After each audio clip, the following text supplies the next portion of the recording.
Hi, John again with Right Choice Janitorial Supply, service tech for their service department. And today we're going to talk a little bit about carpet extraction maintenance. One of the biggest things that we see in the repair shop are motors that have gone bad prematurely due to foam from being sucked into the vacuum motor due to the lack of defoamer. What happens is a lot of the detergents that are being used sometimes are being put in at the wrong proportion. More is not always better. So you should always read the label as far as how much dilution you should put into your clean water solution tank.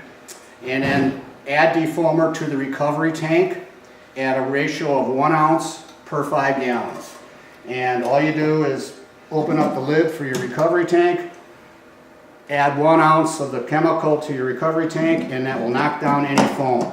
The problem that we find is the foam is lighter in density than the water. So you can have 1 inch of water and 5 inches or more of foam in your recovery tank.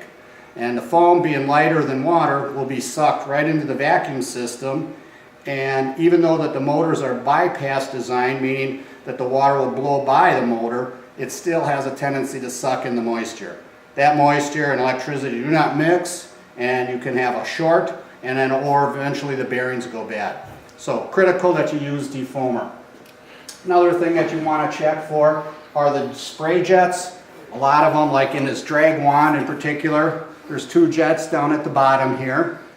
And this is what they look like when you pull them apart. Basically, there's a couple different designs. And this style pulls out of this complete coupling device.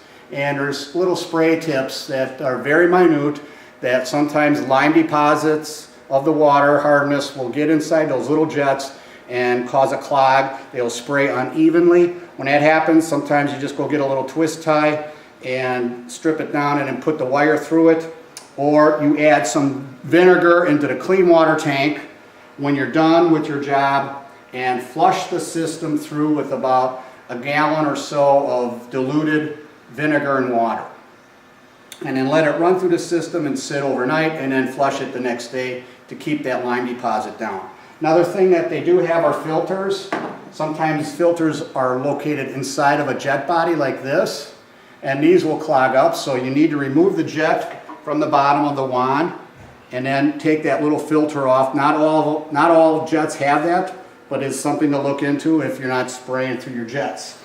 And then another device that they have are your clean water solution filter. Sits in the clean water tank that keeps any debris from accumulating and going into the pump system.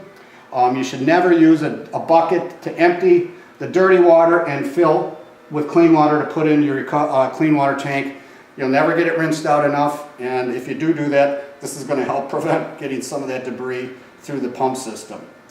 This is another filter design that is what they call an inline filter. Not all machines have it, but some do these days.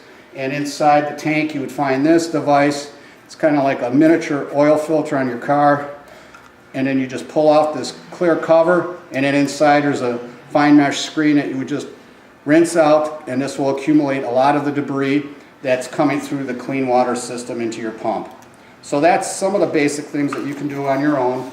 If you've got any questions on any other performance on your carpet extraction machines, please give us a call and we'd be more than happy to help you.